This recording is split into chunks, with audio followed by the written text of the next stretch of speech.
Partial differentiation. आज हम पढ़ने जा रहे हैं पार्शियल डिफरेंशिएशन। ठीक है, पार्शियल डिफरेंशिएशन का इससे पहले और एक लेसन था, हम देख चुके थे। सिंपली जो पार्शियल डिफरेंशिएशन क्या होता है उसके अंदर हम सारा देख चुके हैं, ऑलमोस्ट देख चुके हैं। ठीक है ना। उसके बाद में अब हमारा यहाँ पे थोड़ा सा स्टैंडर्ड क्वेश्चन लेते हैं हम, जो हमारी बुक के अंदर भी हैं।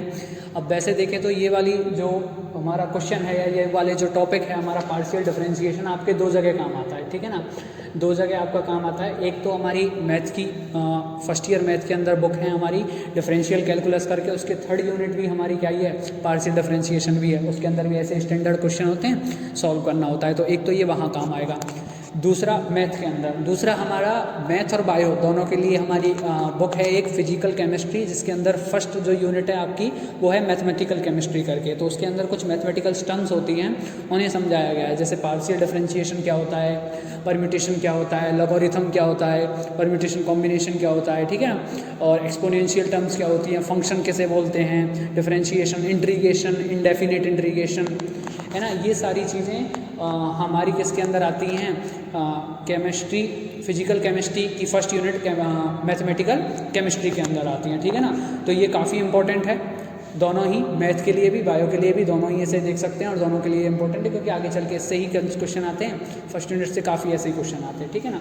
तो एकदम बेसिक से पढ़ेंगे क्योंकि ये दोनों के लिए इंपॉर्टेंट है। ठीक है ना। तो बेसिक से अगर देखें तो हम अगर यहाँ से इसे सॉल्व करने जाएँ, अगर हम इसे सॉल्व करने जाएं तो देखो मैंने आपको बताया था कि जब भी आप पार्शियल डिफरेंशिएशन करने जाते हो तो पार्शियल डिफरेंशिएशन जिस वेरिएबल के रेस्पेक्ट में कर रहे हो उसी में चेंज होगा, उसी का होगा। उसके अलावा दूसरा जो वेरिएबल होगा वो क्या हो जाएगा, कांस्टेंट हो जाएगा। ये था मेरा कहना।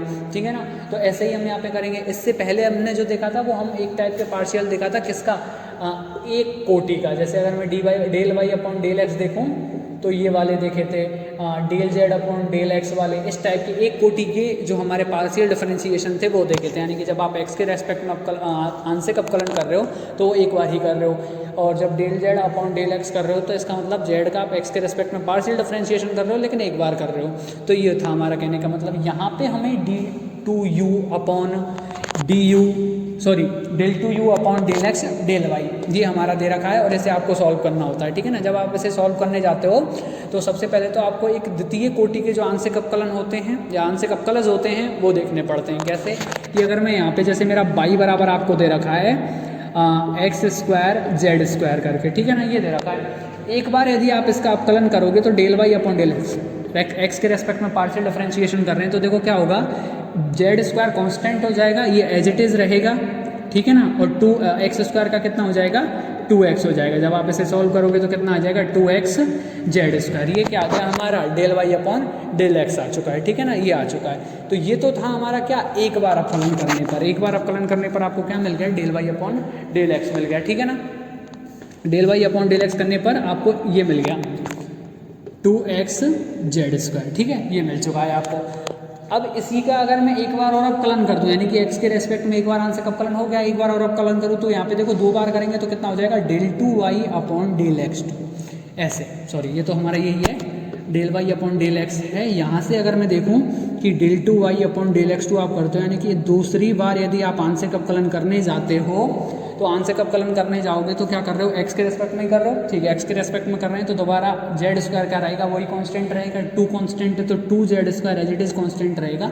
एक्स का करोगे तो कितना होगा 1 और हमारा कितना आ जाएगा 2 जेड स्क्वायर। और ये क्या मिल गया हमारा, दूसरी बार अवकलन हो गया। कितनी बार हो गया, दूसरी बार, del two y upon del x two. तीसरी बार अगर करने जाओगे तो del two y upon del x three का del three y upon del x three कर दोगे, del three y upon del x three कर दोगे। और अब यहाँ पे देखोगे तो एक्स वाली टर्म कोई है ही नहीं बिल्कुल।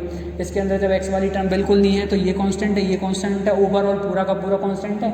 जब आप कांस्टेंट का पार्शियल डिफरेंशिएशन करो या डिफरेंशिएशन करो आपको क्या मिलता है, 0 मिलता है। तो ऐसे आपको 2 बार पार्शियल डिफरेंशिएशन करना आया है, नहीं आया।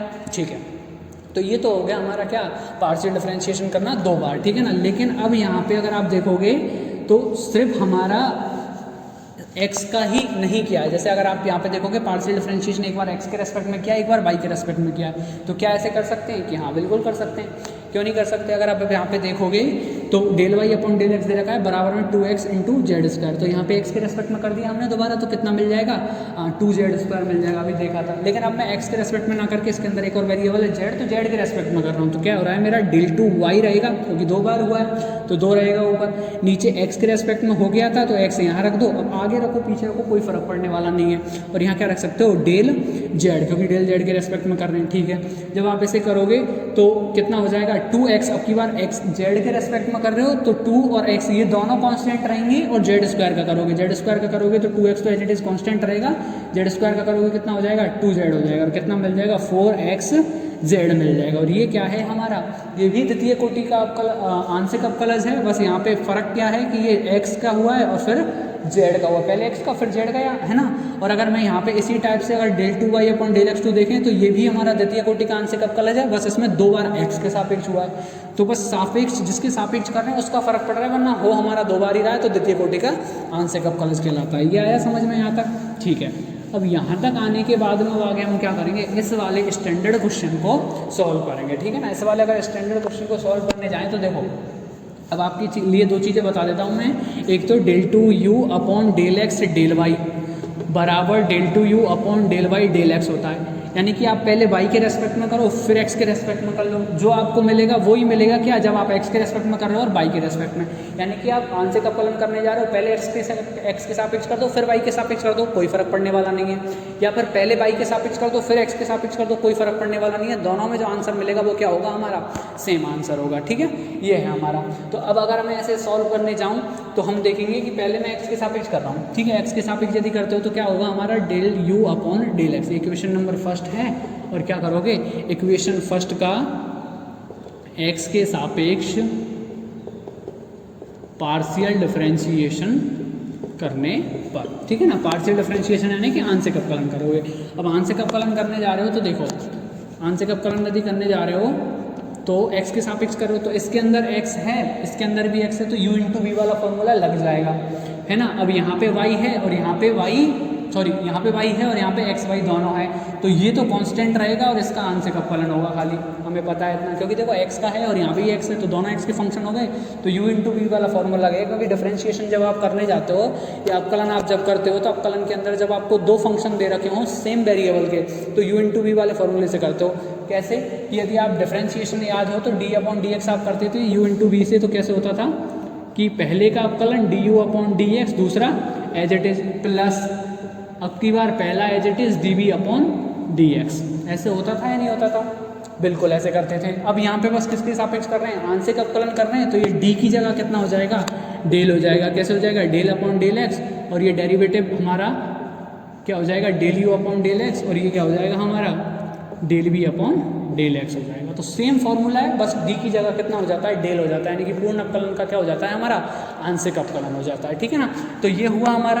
अब यहाँ पे अगर del u upon del x कर रहे हो तो देखो पहले का अवकलन करेंगे तो 2x का करो, एक्स स्क्वायर का करोगे कितना हो जाएगा? 2x, दूसरा वाला एज इट इज, यानी कि tan inverse of y upon x as it is रहेगा, प्लस है तो प्लस। उसके बाद में अगला क्या होगा? अभी इसका कर रहे हैं, इसे छोड़ दो, इसे भूल जाओ, पहले इसका करते हैं क्योंकि इस पर u इंटू वी वाला फॉर्मूला लगाना है। तो एक्स स्क्वायर का किया 2x हो गया, ये वाली टर्म एज इट इज हो गई क्योंकि ये u है और ये b है, तो पहले u का कर दिया, b एज इट इज रहने दिया। देखो यहाँ पे अगला क्या करेंगे? आप b का करोगे, u को एज इट इज रहने दोगे, u यानी कि एक्स स्क्वायर को एज इट इज रहने दोगे, b का करोगे। अब tan inverse of y upon x, यदि आप डेल अपॉन डेल एक्स करो ऑफ tan इनवर्स थीटा का, थीटा मान लो, एक्स मान लो, कुछ भी मान लो जो आपको ठीक लगे, है ना। क्योंकि मैं थीटा इसलिए लेके चल रहा हूँ, एक्स यहाँ पे इसने यूज़ कर लिया इसलिए। तो डेल अपॉन डेल थीटा, अब थीटा के सापेक्ष करना पड़ेगा क्योंकि थीटा यहाँ पे तो थीटा यहाँ पे होना चाहिए, जैसे एक्स यहाँ पे तो एक्स के सापेक्ष कर रहे हो ऐसे।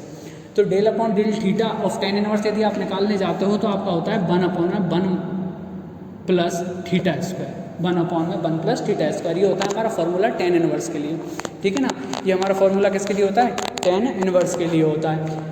ऐसे ही अगर आप पार्शियल डिफरेंशिएशन करो या फिर डी अपॉन डी थीटा भी करोगे तो सेम ही मिलेगा आपको, कोई चेंज होने वाला नहीं है। तो अगर आप यहाँ पे करते हो tan inverse of y upon x, तो ये बाई अपॉन एक्स पूरा का पूरा एक थीटा की तरह काम करेगा। तो कितना हो जाएगा? 1 upon 1 plus y upon x का whole square into y upon x का करो, क्योंकि देखो अभी यहाँ पे थीटा था ये अब थीटा के लिए करोगे तो 1 आ जाएगा, तो 1 को लिखने की जरूरत नहीं पड़ती, लेकिन इसके अंदर ये थीटा ना होकर बाई अपॉन एक्स है, तो अब इसका करोगे बाई अपॉन एक्स का अवकलन एक्स के सापेक्ष, किसके सापेक्ष, एक्स के सापेक्ष, तो कितना मिलेगा, बाई कांस्टेंट है तो एज इट इज माइनस के 1 अपॉन एक्स स्क्वायर। क्यों, क्योंकि देखो जब आप बाई अपॉन एक्स का करते हो ना, तो यहाँ पे मैं बता देता हूँ, जैसे अगर डेल अपॉन डेल एक्स यहाँ तक तो कर दिया टेन का, अब बाई अपॉन एक्स का भी करना पड़ेगा एक्स के रेस्पेक्ट में, तो बाई अपॉन एक्स का करोगे ना, तो देखो एक्स का एक्स के रेस्पेक्ट में कर सकते हो, बाई क्या हो जाएगा कांस्टेंट, तो बाई को क्या कर लोगे, बाहर निकाल लोगे, और ये क्या हो जाएगा del upon del x of 1 upon x, और 1 अपॉन एक्स को कैसे लिख सकते हो, देखो 1 अपॉन एक्स को लिख सकते हो del upon del x of x की पावर -1।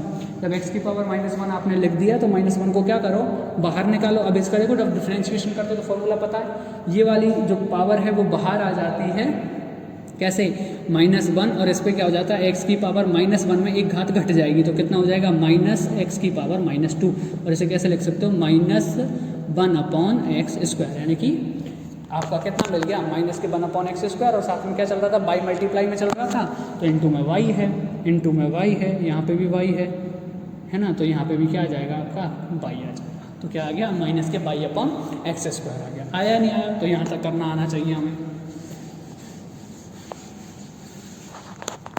ठीक है। इतना करने के बाद में आगे क्या करोगे, अब यहाँ तक हो गया, अगला हमारा ये है, अब इसके अंदर देखोगे पहली टर्म माइनस के बाई स्क्वायर, तो बाई स्क्वायर हमारा क्या रहेगा, कांस्टेंट है, तो मतलब बाई स्क्वायर है, एक्स के सापेक्ष कर रहे हैं तो कांस्टेंट रहेगा, तो एज इट इज रहेगा tan inverse of x upon by का करोगे तो क्या हो जाएगा, वही इनटू में 1 अपॉन में 1 प्लस एक्स अपॉन बाई का होल स्क्वायर, और एक्स अपॉन बाई का करोगे तो देखो 1 अपॉन बाई कांस्टेंट है, बाहर आ जाएगा, और एक्स का करोगे तो 1, और कितना मिलेगा, इनटू में 1 अपॉन बाई ही मिलेगा। जब आप इसे सॉल्व करते हो तो कितना हो जाता है, देखो 2x tan inverse of y upon x, plus में इसे सॉल्व करो, एक्स स्क्वायर से एक्स स्क्वायर, माइनस का माइनस कितना हो जाएगा, माइनस प्लस कितने हो जाएंगे ये आपस में, माइनस, और माइनस का क्या हो जाएगा, बाई अपॉन में 1 प्लस बाई अपॉन एक्स का होल स्क्वायर हो जाएगा, ठीक है। यहाँ देखोगे तो ये वाई से ये वाई कैंसिल आउट हो जाएगा, और कितना हो जाएगा, माइनस के बाई अपॉन में, देखो इसे थोड़ा सा ये यहाँ पे ठीक से लिख लेता हूँ मैं, है ना, देखो कि यहाँ पे क्या हो जाएगा, 2x tan inverse of y upon x, plus में, अब देखो ये प्लस इसलिए लेके चल रहा हूँ क्योंकि आप उसमें दो प्लस हटा ही देते हैं, एक्स स्क्वायर से एक्स स्क्वायर कट जाएगा, माइनस प्लस हो जाएंगे मेरे, माइनस बाई एक से मल्टीप्लाई होगा तो वाई, और अपॉन में आ जाएगा 1 प्लस बाई अपॉन एक्स का होल स्क्वायर, ठीक है। फिर उसके बाद में ये वाई से ये वाई कैंसिल आउट हो जाएगा, कितना हो जाएगा, माइनस के वाई अपॉन में 1 प्लस एक्स अपॉन वाई का होल स्क्वायर हो जाएगा। ये हो गया हमारा, हो गया यहाँ तक होने के बाद में इसे आप थोड़ा सा सॉल्व कर सकते हैं, तो हम सॉल्व करेंगे इसे, और हमें प्रूफ करना था ये वाला, तो ये वाला पार्ट मैं साइड में लिख लेता हूँ, ताकि आगे जब हम प्रूफ करें तो हमें पता लग जाए कि हमने जो प्रूफ किया है वो हमारा सही है या गलत है, ठीक है। ये प्रूफ करना है हमें,